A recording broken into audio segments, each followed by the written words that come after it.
बिस्मिल्लाहिर्रहमानिर्रहीम। अस्सलाम वालेकुम। उम्मीद रखता हूँ कि आप सब दोस्त खैरियत से होंगे।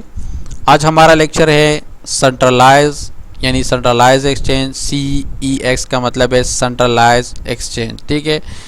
डिसेंट्रलाइज यानी डिसेंट्रलाइज एक्सचेंज, इसमें फ़र्क क्या है और क्या मेन पॉइंट है और हमें कौन सा यूज़ करना चाहिए, हम सेंट्रलाइज पर ट्रेडिंग करें या डिसेंट्रलाइज पर करें, और इसमें कौन सा आपको ज़्यादा फ़ायदेमंद हो सकता है, ठीक है। तो बहुत अच्छा टॉपिक है। आपके जहन में अगर अभी तक ये सवाल था सेंट्रलाइज डिसेंट्रलाइज के बारे में, तो इंशाल्लाह उम्मीद है कि आज की इस वीडियो के बाद आपकी ये सवालात भी हल हो जाएंगे। Number 1, centralize. हम सेंट्रलाइज का पॉइंट पढ़ते हैं। User not control his fund 100%, handle fund to the third party is in control third party। यानी यूज़र का अपने फंड सेंट्रलाइज में 100% आपके अपने फंड पर कंट्रोल नहीं होता। क्यों? ये सेंट्रलाइज है, बाइनांस है, जो भी है, आप अपना फंड उसके हैंड में दे देते हो। अब अगर कल बाइनांस एक्सेस देना बंद कर देते हैं, पाकिस्तान में बैन कर देते हैं, या वो एक्सचेंज कोई हैक करते हैं जैसे FTX, तो आपका पैसा उसके साथ गया, हैक भी हो सकता है। सेंट्रलाइज एक्सचेंज है, वहाँ से कोई आपकी क्रिप्टो भी हैक कर सकते हैं। तो 100% आपके कंट्रोल में नहीं होता। कंट्रोल में होता है 50% के, आप 60% के आप डिपॉजिट कर सकते हो, लॉगिन कर सकते हो, विड्रा कर सकते हो, ट्रेड कर सकते हो, इतना एक्सेस होता है। लेकिन 100% आपका फंड आपके एक्सेस में नहीं होता। अगर कोई खुदा ना ख्वास्ता इस तरह हादसा आ जाता है तो आप क्या हो सकते हैं, इस तरह मुश्किलात का सामना कर सकते हैं। लेकिन जो डिसेंट्रलाइज है, यूज़र कंट्रोल है इस फंड 100%। डिसेंट्रलाइज में 100% आपका क्रिप्टो, आपका फंड आपके 100% आपके हाथ में होता है, आपके कंट्रोल में होता है, ठीक है। तो ये इसमें जो सेंट्रलाइज है वो फेल है और इसमें डिसेंट्रलाइज पास है, ठीक है। अब ये जो सेंट्रलाइज फेल है, तो क्या हमें सेंट्रलाइज पर ट्रेड नहीं करना चाहिए? बिल्कुल करना चाहिए। जो फीचर्स सेंट्रलाइज पर है वो डिसेंट्रलाइज पर नहीं है, और बहुत आसान फीचर्स है। लेकिन इसका अपना तरीका है कि हमने सेंट्रलाइज पर फंड रखना कैसे है, फंड को मैनेज किस तरह करना है। तो इसलिए तो मैं कहता हूं कि एक एक चीज़ आपको सीखना होगा। तो यही सेंट्रलाइज हम भी यूज़ करते हैं, बड़े बड़े ट्रेडर यूज़ करते हैं, ऐसा कोई इशू नहीं है। लेकिन अगर आप लॉन्ग टर्म इन्वेस्टमेंट करना, जैसे कि अगर आपने BTC खरीदे और आप कहते हो 2 साल के बाद जब अच्छा प्राइस पर आएगा तो मैं सेल करूंगा, तो आप डायरेक्ट इसको डिसेंट्रलाइज पर ट्रांसफ़र करो और बेफिक्र हो जाओ। लेकिन अगर आप डेली ट्रेड करते हो, तो डेली ट्रेड आप कितना का करते हो, $1000 पर डेली ट्रेड करते हो, तो ये 1000 में से आप इस तरह करें कि इसका 20% आप सेंट्रलाइज एक्सचेंज पर रखो और जो 80% है वो डिसेंट्रलाइज में रखो, ठीक है। तो इस 20% पर आप ट्रेड करो, ठीक है, कोई इशू नहीं है। लेकिन अगर खुदा ना ख्वास्ता ऐसा कोई सिचुएशन आता है कि वो एक्सचेंज हैक होता है, तो आपने क्या करना है, आपका 20% चला जाएगा, 80% ऑलरेडी आपका सेफ है, ठीक है। तो जब भी आपने ट्रेडिंग करनी है तो ट्रेडिंग में सेंट्रलाइज पर सारा फंड नहीं रखना है, 20% उसका रखना है। अगर ज़रूरत होता है तो आप ट्रांसफ़र कर सकते हो, उस पर तो कोई पाबंदी नहीं है। यही तो क्रिप्टो का मज़ा है कि कभी भी किसी टाइम आप ट्रांसफ़र कर सकते हो, तो फिर आप ट्रांसफ़र करें। लेकिन कभी भी 100% फंड आपने सेंट्रलाइज पर नहीं रखना है। तो इसका हल भी मैंने आपको बता दिया, ठीक है। और दूसरा ये भी कि आपने सेंट्रलाइज एक्सचेंज अगर सेलेक्ट करना है, तो आप टॉप 10 में जो टॉप 10 एक्सचेंज है उसमें सेलेक्ट करो, जो आपको पसंद हो। 3-4 सेलेक्ट करो और इस 3-4 में इस तरह करो कि अपने फंड को डिस्ट्रीब्यूट करो। 5% एक पर रखो, 5% दूसरे पर, 5% तीसरे पर, 5% चौथे पर। तो आपका रिस्क और भी रिड्यूस हो जाएगा, आपका रिस्क और भी रिड्यूस हो जाएगा। जो आपने 20% एक एक्सचेंज में रखा, वो आपने 5 रखा, तो अगर कोई एक्सचेंज के साथ ऐसा हादसा होता है तो आपका 5% फंड लॉस होगा। बाकी आपके पास 80% है, ज़रूरत होता है तो आप कभी भी ट्रांसफ़र कर सकते हो, ठीक है। इसका हल बता दिया, इसमें कंफ्यूज ना हो, ये इतनी बड़ी बात नहीं है। आप एक मैनेजमेंट के साथ चलोगे तो ये हादसा भी आपके पास नहीं होगा। लेकिन अगर आप 100% एक एक्सचेंज पर रखा है और 100% पर डेली ट्रेड करते हो, तो फिर तो ये ट्रेडर का तरीका भी नहीं है, ये प्रोफेशनल ट्रेडर कभी भी ऐसा नहीं करता। तो ये आप गैम्बलिंग करते हो और गैम्बलिंग में या हार होता है या जीत होता है, ठीक है। सेकेंड पॉइंट आता है need KYC। Need KYC centralize पर आपको केवाईसी की ज़रूरत होता है, यानी नो यूर कस्टमर। वहाँ पर आप वो अपने कस्टमर के बारे में जानना चाहते हैं, ठीक है। वो आपसे क्या लेंगे, शनाख्ती कार्ड लेगा, मोबाइल नंबर लेगा, जीमेल लेगा, सारा वो टर्म एंड कंडीशन आपने वो फॉलो करना है जो आपने वहाँ पे अकाउंट क्रिएट करना है। तो जो भी केवाईसी के लिए उसने चीज़ें रखी है, बिल अगर वो मांगते हैं तो बिल देना है, रेजिडेंशियल प्रूफ जो आपसे मांगते हैं, तो सारा कुछ केवाईसी आपको सेंट्रलाइज में देना होता है। लेकिन नो नीड ऑफ केवाईसी, यहाँ पर केवाईसी की ज़रूरत नहीं होता, ठीक है। तो ये इसका हो गया इसमें फेल और ये हो गया इसमें पास, ठीक है। सेंट्रलाइज इसमें फेल और डिसेंट्रलाइज पास। लेकिन केवाईसी अगर आप 2 नंबर काम नहीं करते, ब्लैकमेलिंग नहीं करते, तो केवाईसी कोई बुरी चीज़ नहीं है। लेकिन एक सिक्योर प्राइवेसी का इशू है कि बायनांस से या जो भी है वो कल आपका डेटा किसी को सेल करना चाहे तो आपका ये मसला हो सकता है। तो वो आपका डेटा सेल कर सकते हैं कि ये फला बंदा, इसके पास इतना फंड है, इसका ये नाम है, ये है, वो है। ये जो डेटा चेंज होते हैं, सेल होते हैं, तो वो आपका डेटा अगर सेल करना चाहे तो वो उसके कंपनी के लिए एक बुरी चीज़ होगी, लेकिन आपको पता भी नहीं होगा, वो बैक टू बैक डोर कर सकते हैं। तो ये केवाईसी का इसलिए मैं कह रहा हूँ कि ये इसका इसमें फेल और ये पास है, बाकी और कोई ऐसा इशू नहीं है अगर आप कोई गलत काम नहीं करते। हाँ, किसी हद तक प्राइवेसी का एक है कि प्राइवेसी कंसर्न है, लेकिन इतना बड़ा इशू नहीं है, ठीक है। उसके बाद थर्ड पॉइंट आता है no owner of your crypto asset. यहाँ पे आप अपने क्रिप्टो का ऑनर नहीं होते, because here is no private key available. यहाँ कोई प्राइवेट की नहीं होता, यानी आपका अपना एक्सेस नहीं होता, आपका एक्सेस किसी और के पास होता है सेंट्रलाइज पर। हाँ, आपके पास इतना एक्सेस तो है कि लॉग इन करो, साइन अप करो, विड्रॉ भी कर सकते हो, डिपॉजिट भी कर सकते हो, लेकिन एक्सेस 100% आपके पास नहीं होता। एक्सेस किसी सेंट्रलाइज में है। अब अगर उस सेंट्रलाइज पर सेंटर पर अटैक होता है तो इनडायरेक्टली आपके अकाउंट पर भी इफेक्ट आएगा। यानी अगर कोई जैसे कि FTX एक्सचेंज हैक हुआ है तो वो हैक हुआ, सब जिसने भी उस पर फंड रखा था सबका हैक हुआ, वहाँ पे सबके साथ ये इशू आ गई, ठीक है। तो ये no owner of your crypto asset आप सेंट्रलाइज में, ये क्या है, एक नेगेटिव पॉइंट है। लेकिन डिसेंट्रलाइज में owner of your crypto asset, क्यों? Because here is your private key available. यहाँ पे आपके पास प्राइवेट की होता है जो कि आप अपनी चीज़ के अपने मालिक होते हैं। एक्सेस 100% आपके पास होता है, किसी सेंट्रलाइज पर नहीं होता कि कोई हैक करे, तो यहाँ पे हैक की कोई चांस नहीं है।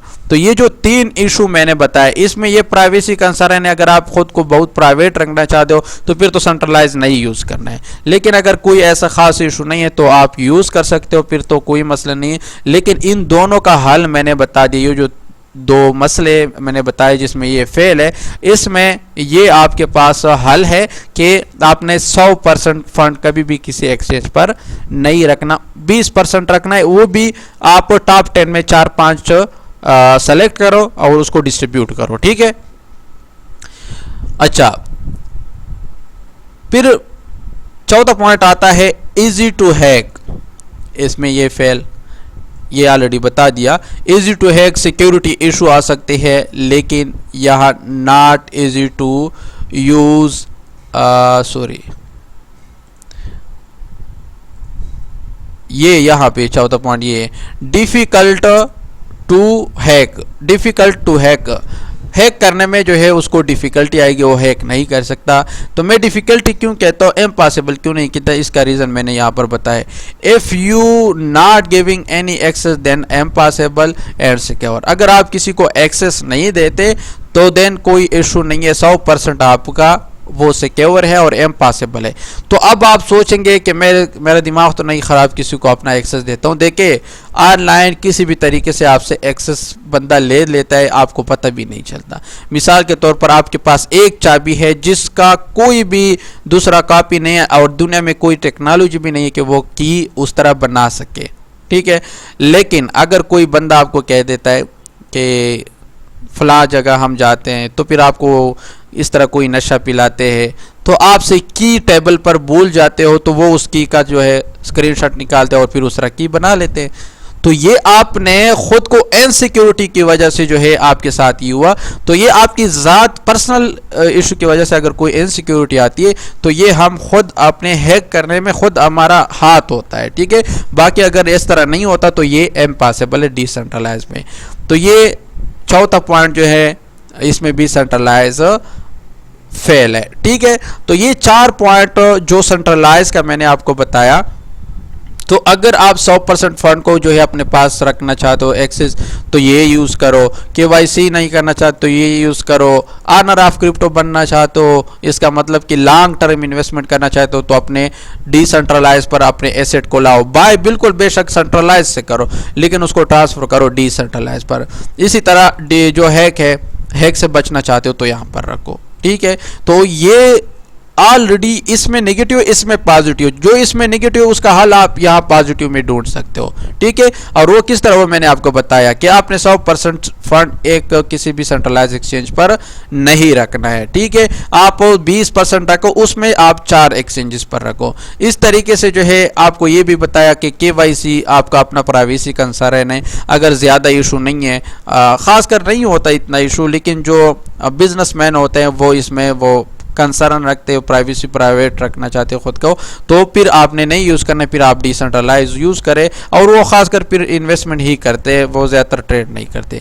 उसके बाद जो no owner of your crypto asset, तो यहाँ पे आप डेली ट्रेड करते हो, डेली प्रॉफिट बनाओ। इन्वेस्टमेंट कभी भी आपने अपने जिस कॉइन में इन्वेस्ट किया है कभी भी सेंट्रलाइज पर नहीं रखना, उसको हमेशा डिसेंट्रलाइज पर ही रखना है, ठीक है। तो अगर आपने ऑनर बनना है, इन्वेस्टमेंट करनी है, तो डिसेंट्रलाइज पर करो, तो फिर ये कोई इशू नहीं है। इसके बाद इजी टू हैक, हैक से बचना चाहते हो। इस हैक से क्या बचाना है? ये बचाना है कि मेरा इन्वेस्टमेंट जो है वो 2 साल बाद ऐसा ना हो कि हैक हुआ, तो डिसेंट्रलाइज पर रखो। अगर आपको डेली ट्रेडिंग में इशू है तो उसका भी हल मैंने ऑलरेडी बताया कि आप 100% फंड नहीं रखना है, आपने 20% रखना है, उसको भी डिस्ट्रीब्यूट करना है, ठीक है। साथ साथ हल भी बता रहा हूँ और पॉइंट भी क्लियर कर रहा हूँ।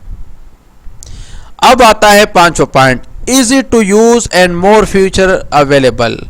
अब ये पॉजिटिव पॉइंट है सेंट्रलाइज का। यहां पे आप आसानी के साथ सेंट्रलाइज एक्सचेंज पर ट्रेड कर सकते हो, जिसमें डिफिकल्टी नहीं है, बहुत इजी है, बंदे को समझ में आ जाता है। और फीचर्स भी बहुत ज़्यादा है, जैसे कि यहाँ स्पॉट ट्रेडिंग में कल वीडियो में बताया था, उस वीडियो को आप देख सकते हैं। वहाँ पर मैंने आपको बताया था कि क्या है, स्पॉट ट्रेडिंग में आप सेल लिमिट भी लगा सकते हो, बाय लिमिट भी लगा सकते हो, बाय स्टॉप भी लगा सकते हो, ओसीओ का ऑर्डर भी लगा सकते हो। तो ये डिसेंट्रलाइज पर अवेलेबल नहीं होता। तो सेंट्रलाइज इसलिए कि उसमें फीचर बहुत ज़्यादा होते, आप हर सूरत से जो है उसमें फ़ायदा उठा सकते हो और अपने ट्रेडों को सिक्योर कर सकते हो। लेकिन यहाँ पे डिसेंट्रलाइज फेल है। नॉट इजी टू यूज, मुश्किल इतना नहीं है लेकिन इतना आसान भी नहीं है कि बंदा सीख जाता है, लेकिन इतना इजी नहीं है कि आप जिस तरह सेंट्रलाइज पर डायरेक्ट बाय करो या सेल करो, नहीं, वहाँ पे आपको थोड़ा प्रोसेस करना होगा, तब आप ट्रेड कर सकते हो। Not easy to use, easy नहीं है कि आप जल्दी उसको यूज़ कर सके सही तरह आसानी के साथ। एंड लेस फीचर अवेलेबल, और इसमें लेस फीचर अवेलेबल होते हैं, फीचर बहुत कम होते हैं। फीचर क्या है, डायरेक्ट आपने मार्केट प्राइस पर उसको ख़रीदना होता है। लेकिन अभी इम्कानात ये है कि डिसेंट्रलाइज में भी ये फीचर आए, buy limit, sell limit, future trading, ये सारा उसमें भी आ जाए, लेकिन फ़िलहाल नहीं है इतना।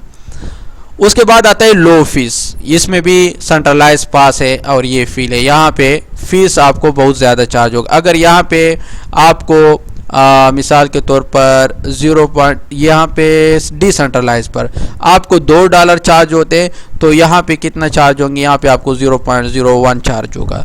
तो बहुत बड़ा फ़र्क है, ठीक है। तो ये लो फीस का भी यहाँ पे एक पॉजिटिव रीज़न है सेंट्रलाइज में। उसके बाद आता है हेल्प एंड सपोर्ट अवेलेबल। यहाँ पे हेल्प एंड सपोर्ट अवेलेबल होता है सेंट्रलाइज पर, लेकिन डिसेंट्रलाइज में ना हेल्प होता है ना सपोर्ट, क्योंकि वो डिसेंट्रलाइज है।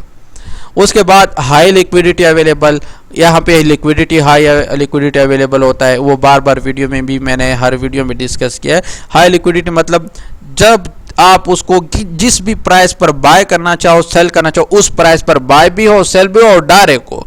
तो इसका मतलब है कि इसके पास हाई लिक्विडिटी है, उसके पास बाइंग सेलिंग पावर ज़्यादा है, उसके पास लिक्विडिटी ज़्यादा मौजूद है, यानी हाई लिक्विडिटी प्रोवाइडर उसके पास मौजूद है। अगर आप 1 मिलियन चीज़ ख़रीदना भी चाहो, बेचना भी चाहो, आप कर सकते हो, 10 मिलियन का भी। लेकिन यहाँ पे डिसेंट्रलाइज फेल है। यहाँ लो लिक्विडिटी अवेलेबल होते हैं, आप इतना जल्दी आप हाई अमाउंट में बाय या सेल नहीं कर सकते। तो ज़्यादातर ये लोग यही करते हैं कि बड़े अमाउंट में कि सेंट्रलाइज पर बाय करते हैं और फिर डिसेंट्रलाइज पर शिफ्ट कर देते हैं, ठीक है। उसके बाद Fiat and Fiat ratio crypto exchange available. यहाँ पे आप कोई भी क्रिप्टो करेंसी जो है फियाट करेंसी के साथ, यानी अपने जो आपकी कंट्री की करेंसी है, नेशनल करेंसी, उसके ऊपर जो है आप उसको क्रिप्टो को ख़रीद सकते हो। लेकिन डिसेंट्रलाइज में आप ये नहीं कर सकते। आप एक क्रिप्टो दूसरे क्रिप्टो से क्या कर सकते हो, ख़रीद सकते हो, ठीक है।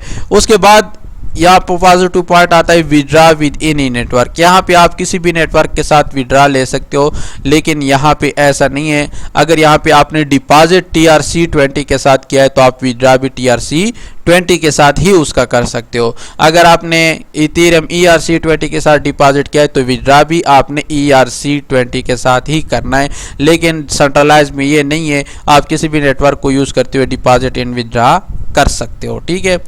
उसके बाद आता है last point, F deposit network scam.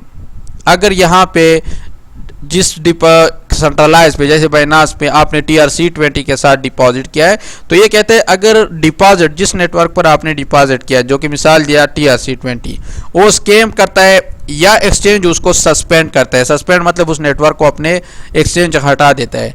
Transaction वो यानी जो नेटवर्क होता है ट्रांजैक्शन का, उसको सस्पेंड करते हैं या वो खुद स्कैम कर देते हैं, देन नो इशू, फिर टेंशन लेने का कोई इशू नहीं है। You easily use other network for transaction. तो फिर आप किसी और नेटवर्क को अपने ट्रांजैक्शन के लिए यूज करो। जैसे ना अगर आपने USDT जो है TRC20 के साथ जो है डिपॉजिट किया है और कल TRC20 उस एक्सचेंज से सस्पेंड होता है या जो है वो स्कैम कर देता है, यानी TRC20 जो है कंपनी भाग जाती है, वो अपना प्रोजेक्ट छोड़ देते हैं और उस पे फिर हाई फीस वगैरह आते हैं, तो एक्सचेंजेस जो सेंट्रलाइज होते हैं वो भी सस्पेंड कर देते हैं, यानी उस नेटवर्क को हटा देते हैं। तो यहाँ पे कोई इशू नहीं है, आप किसी दूसरे के साथ जो है फिर विड्रा ले सकते हो। लेकिन यहाँ पे डिसेंट्रलाइज फेल है। एफ डिपॉजिट नेटवर्क स्कैम, अगर जिस नेटवर्क पर आपने डिपॉजिट किया जैसे कि TRC20 पर आपने डिपॉजिट किया आर सस्पेंड या वो सस्पेंड होता है, then your fund will be stucked. तो इसका ये फिर आपके साथ हो जाए कि आपका फंड उस डिसेंट्रलाइज एक्सचेंज में स्टक हो जाएगा। स्टक का मतलब क्या है, वहाँ पे ये तो नहीं है कि कोई हैक कर देगा या गायब हो जाएगा, नहीं, स्टक हो जाएगा, आप विड्रा नहीं ले सकोगे। क्यों? क्योंकि डिसेंट्रलाइज में ये चीज़ है कि आप जिस नेटवर्क के साथ डिपॉजिट करते हो उसी के साथ आपको विड्रा करना होगा। तो वो नेटवर्क तो स्कैम कर गया या चला गया, तो इस वजह से जो है आपके साथ फिर ये होगा कि आपका फंड उधर ही पड़ा रहेगा, ठीक है। तो कल अगर आने वाले वक्त में वो कोई रिकवरी करते हैं या वो नेटवर्क बहाल होता है तो फिर आप दोबारा ले सकते हो। फंड को कोई इशू नहीं होगा, क्रिप्टो को कोई इशू नहीं होगा, लेकिन वो विड्रा फिर आपका स्टक हो जाएगा, आप उधर से विड्रा नहीं ले सकते। तो बहुत डिटेल के साथ ये सारे पॉइंट आपको बता दिए कि फ़र्क क्या है और फिर उसका सलूशन क्या होगा, सेंट्रलाइज और डिसेंट्रलाइज में फ़र्क क्या है। तो ये सारी चीज़ें मैंने आपको क्लियर करे और एक एक पॉइंट तफसील के साथ बता भी दिया। उम्मीद है कि आप लोगों को अभी सेंट्रलाइज और डिसेंट्रलाइज के बारे में इशू नहीं होगा, ठीक है। अगर आप लोग हमारे फ्री क्लासेस लेना चाहते हो तो डेली हमारी फ्री क्लासेस जूम पर होता है 8:30 PM से लेकर 9 PM तक। इस व्हाट्सएप पर राब्ता करें, हम आपको अपने व्हाट्सएप ग्रुप में ज्वाइन कर देंगे, वहाँ हम क्लास का लिंक देते हैं। लेकिन अगर आप हमारे रिकॉर्डेड वीडियो देखना चाहते हो तो इस चैनल को सब्सक्राइब करें, बेल आइकन दबाएं ताकि जो भी लेक्चर हम अपलोड करें उसका नोटिफिकेशन आपको मिले। और अगर ये वीडियो भी आपको पसंद आई है तो लाइक करें और कमेंट में इस लेक्चर के बारे में ज़रूर अपने ख्यालात का इजहार करें। इसके साथ इजाज़त चाहूँगा। अल्लाह हाफिज़।